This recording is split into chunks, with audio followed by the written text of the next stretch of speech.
السلام عليكم ورحمة الله وبركاته.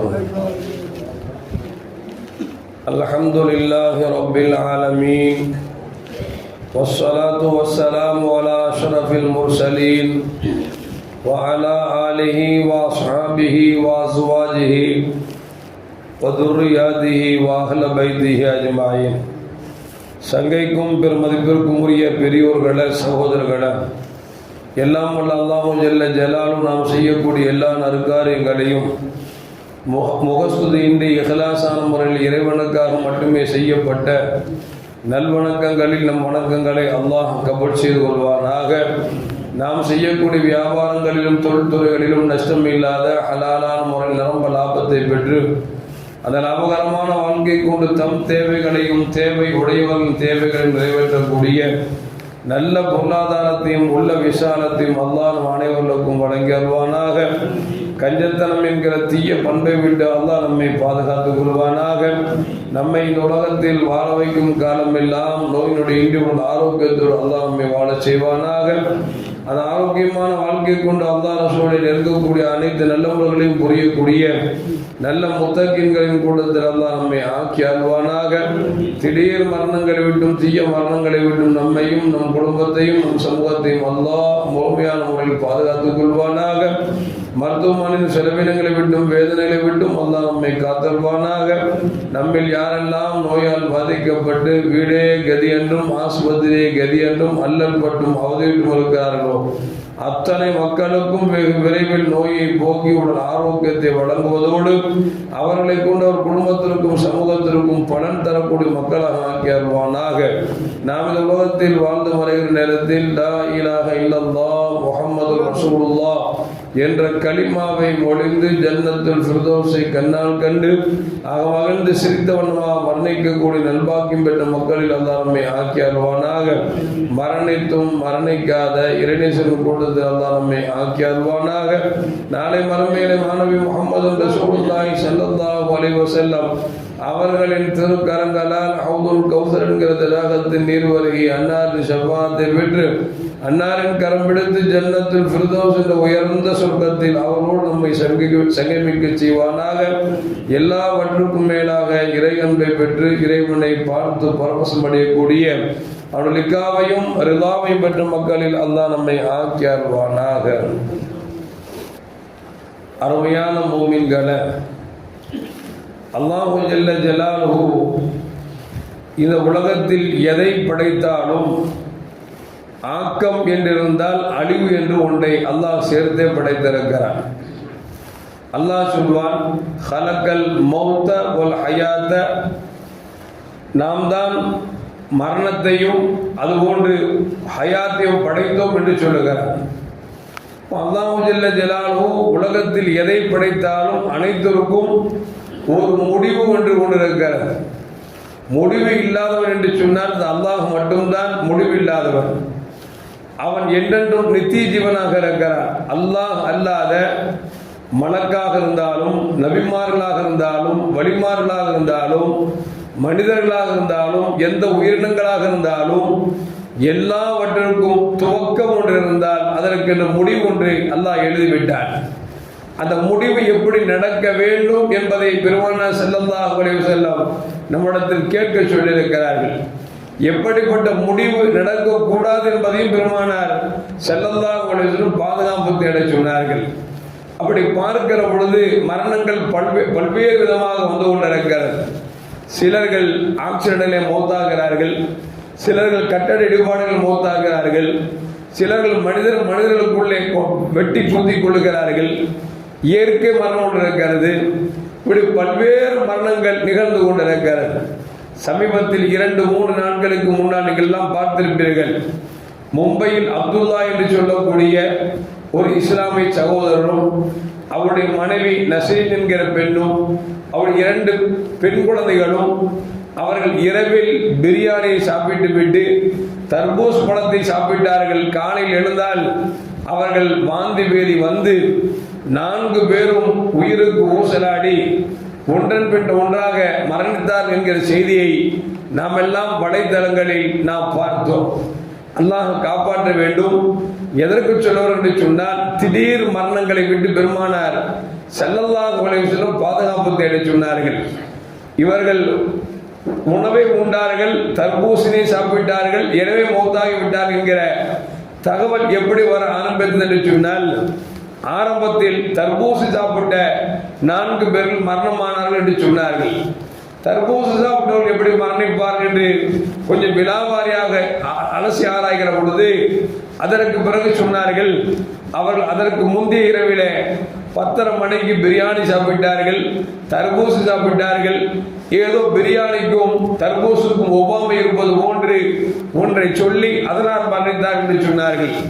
கடைசி பொழுது இன்றைக்கு காவல்துறை சந்தேகப்படுகிறது, தர்பூசுக்கும் பிரியாணிக்கும் எந்த விதமான ஆபத்துகள் ஏற்படுவதற்கு வாய்ப்பு இல்லை. அப்படி என்று சொன்னால், இந்த தர்பூசை சாப்பிட்ட 4 பேர்கள் மட்டும் மரணித்திருக்கிறார்கள். இவர்களோடு பிரியாணி உண்டவர்கள் வாழ்ந்து கொண்டிருக்கிறார்கள். இவர்கள் மட்டும் மரணித்திருக்கிறார்கள் என்று சொன்னால், ஒன்று இந்த 4 பேரும் சேர்ந்து தற்கொலை முடிவை எடுத்து தர்பூசுக்குள் ஏதாவது ஒன்றை செலுத்தி அவர்கள் சாப்பிட்டிருக்க வேண்டும், அதனால் மரணம் ஏற்பட்டிருக்கலாம் என்று சந்தேகப்படுகிறார்கள். இந்த கோணத்திலும் பார்க்கலாம், தர்பூசை வாங்கி கொடுத்தவர்கள் வந்தவர்கள் தர்பூசை வாங்கி வந்தார்களா அல்லது இவர்கள் தான் தர்பூசை கடையில் வாங்கி வந்து சாப்பிட்டார்களா என்றும் தெரியவில்லை. இன்னும் சொல்ல போனால் மருத்துவர்கள் சொல்கிறார்கள், தர்பூசை வாங்குகிற பொழுது இயற்கைக்கு மாற்றமாக அதிகமான கலர்கள் இருந்தது என்று சொன்னால் அந்த பழங்களை சாப்பிட வேண்டாம். ஏனென்று சொன்னால் பழங்கள் கலராக ஆகுவதற்காக மெடிசனை செலுத்துகிறார்கள். அந்த மெடிசன் அதிகமாக இருந்ததன் காரணமாக ஒருவேளை அவர்கள் மரணித்திருக்கலாம் என்று சொல்லி அப்படியும் சந்தேகப்படுகிறார்கள். இல்லை, இவர்களுக்கு தர்பூசு கொடுத்தவர்கள் இவர்களை கொல்ல வேண்டும் என்பதற்காகவே விஷத்தை கலந்து கூட கொடுத்திருக்கலாம் என்று சொல்கிறார்கள். ஆக மொத்தத்தில் மரணம் நடந்து விட்டது. அல்லாஹ் காப்பாற்ற வேண்டும். அல்லாஹ் அந்த மக்களுக்கு சொர்க்கத்தில் நசீபாக்க வேண்டும் என்று சொன்னால், மரணித்த 4 பேரும் முஸ்லிம்களாக இருக்கிறார்கள். இந்த உலகம் என்பது ஆலம அஸ்பாப் என்று சொல்வார்கள். காரண உலகம். பிரியாணி சாப்பிட்டாங்க, தர்பூசு சாப்பிட்டாங்க, மௌத்தா போயிட்டாங்க அப்படின்பா. ஏன்னா சும்மா மௌத்தா போயிட்டா இஸ்ராயல் திட்ட ஆரம்பிச்சிருவான். வயசு பாரு, 50 வயசு ஆகும். அந்த அம்மாவுக்கு 45 வயசு, பிள்ளைக்கு 15 வயசு. சின்ன வயசுல இந்த இஸ்ராயல் இறக்கமெல்லாம் உயிர் வாங்கி போயிட்டாரு அப்படின்னு இஸ்ராயல் திட்ட ஆரம்பிச்சிருவான், அல்லது இறைவனை திட்ட ஆரம்பிச்சிருவாங்க. இந்த ரெண்டுக்கும் இடம் இல்லாமல் அல்லாஹ் எப்படி வச்சிருக்கானா, ஆலமே அஸ்பா, இவர்கள் சாப்பிட்டார்கள், யாரும் மரணித்து விட்டார்கள், இப்படித்தான் சொல்ல முடியுமே தவிர, ஒரு ஆளுக்கு நெஞ்சு வலி வந்துச்சு, கையதான் வச்சாரு, மௌத்தா போயிட்டாரு. ஒரு ஆள் சாப்பிட்டாரு, உள்ளே போகல, அதுக்குள்ள மௌத்தா போயிட்டாரு. போனாரு, நடந்து கீழே தடுக்கி விழுந்தாரு, மௌத்தா போயிட்டாரு. இப்படி ஒரு காரணத்தை சொல்லிதான் நம்ம சொல்ல முடியுமே தவிர, மூமின்கள் விளங்க வேண்டும், நேரம் வந்து விட்டால் அந்த நேரம் ஒரு சனப்பொழுது முற்படுத்தவும் படாது, பிற்படுத்தவும் படாது என்று சொல்லி அல்லாஹ் ஜல்ல ஜலாலுஹு குர்ஆன் நமக்கு சொல்லி தர்றான். எனவே ஒரு ஆளுக்கு அல்லாஹ் மௌத் கொடுக்கும் நினைச்சிட்டா அப்படின்னா அது தர்பூஸ் இல்லை, அது எப்படிப்பட்ட பழங்களாக இருந்தாலும் சாப்பிட்டாலும் மரணம் வந்துதான் ஆக வேண்டும். எனவே அந்த மரணத்தை நாம் அந்த மரணம் வருவதற்கு முன்பாக எவ்வளவுதான் நமக்கு நாம் உஷாராக இருந்தாலும் அல்லாஹ்வை நாட்டம் என்று ஒன்று வந்துவிட்டால் அதை யாரும் தடுக்க முடியாது, தவிர்க்க முடியாது என்பது எந்த மாற்று கருத்தும் அல்ல. அதே நேரத்தில் கண்மணி முஹம்மது ரசூலுல்லாஹி ஸல்லல்லாஹு அலைஹி வஸல்லம் திடீர் மரணத்தை விட்டு எங்களை பாதுகாப்பு தேடுங்கள் என்று நபிகள் நாயகம் ஸல்லல்லாஹு அலைஹி வஸல்லம் இருக்கிறார்கள்.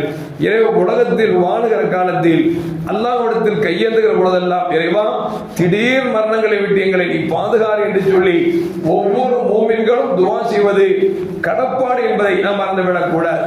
எனவே அருமையான மக்களே, மரணம் என்பது அல்லாஹ் ஜல்ல ஜலாலுஹு ஒரு மனிதனை படைக்குகிற பொழுது இந்த உலகத்தில் என்னென்ன சாப்பிடுவான், எவ்வளவு காலம் வாழ்வான், எப்படி மரணிப்பான் என்பதை எல்லாம் அல்லாஹ் ஜல்ல ஜலாலுஹு தீர்க்கமாக எழுதிவிடுகிறான். அந்த தீர்க்கத்தின்படி நடக்குமே தவிர அந்த தீர்க்கம் சில கட்டத்தில் நல்லதாக அமையலாம், தீயதாக அமையலாம். நாம் நல்லதாக அமைய வேண்டும் என்பதற்காக துஆ செய்ய வேண்டும் என்பதை பெருமானார் ஸல்லல்லாஹு சொல்வார்கள். அதில் பெருமானார் ஸல்லல்லாஹு சொல்வாங்க, யார் மரணிக்கிற பொழுது லா இலாஹ இல்லல்லாஹ் முஹம்மது ரசூலுல்லாஹ் என்ற கலிமாவை சொல்லி மரணிக்கிறார்களோ அவர்கள் சுவனம் செல்வார்கள் என்று பெருமானார் ஸல்லல்லாஹு அலைஹி வஸல்லம் சொல்லி தந்திருக்கிறார்கள். அது மட்டுமல்ல, நபிகள் நாயகம் ஸல்லல்லாஹு அலைஹி சொல்வார்கள், உலக அழிவு நாளின் அடையாளங்களில் ஒன்று திடீர் மரணங்கள் அதிகரிக்கும் என்று பெருமானார் ஸல்லல்லாஹு அலைஹி சொல்லி தந்திருக்கிறார்கள். முன்னால் ஒரு காலம் வந்தது, மரணம் என்று சொன்னால் ஒரு 70 வயது ஒரு 90 வயது என்று எல்லோரும் எதிர்பார்த்துக் கொண்டிருந்தார்கள். ஆனால் இப்பொழுது மரணிக்கக்கூடிய அத்தனை பேர்கள் பெரும்பாலும் பார்க்கிற பொழுது 40 50 வயதுக்குள்ளாக உள்ளுக்குள் தான் மரணிக்கிறார்கள் என்று சொன்னால், அதையும் பெருமானார் ஸல்லல்லாஹு அழகாக சொன்னார்கள், உலக அழிவு நாளில் இளைஞர்கள் அதிகமாக மரணிப்பார்கள் என்று பெருமானார் ஸல்லல்லாஹு சொல்லி தந்திருக்கிறார்கள். எனவே பெருமானார் ஸல்லல்லாஹு அவர்கள் எந்த மரணத்தை கேட்க வேண்டும் என்று சொன்னார்களோ அந்த மரணத்தை கேட்டு பெற வேண்டும்.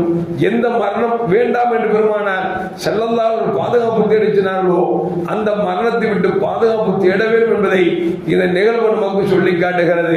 எல்லாம் வல்ல அல்லாஹ் ஜல்ல ஜலாலுஹு வாழும் காலமெல்லாம் உடல் ஆரோக்கியத்தோடு வாழ செய்து அந்த ஆரோக்கியமான வாழ்க்கையை கொண்டு கடைசி வரைக்கும் அவனை நின்றும் குனிந்தும் சஜ்ஜா செய்யக்கூடிய பேராற்றலோடு அல்லாஹ் வாழ்ந்து மரணிக்கிற பொழுது லா இலாஹ இல்லல்லாஹ் முஹம்மது ரசூலுல்லாஹ் என்ற கலிமாவோடு மரணிக்கக்கூடிய நல்பாக்கியம் பெற்ற மக்களில் அல்லாஹ் நம்மை ஆக்கி அருள்வானாக.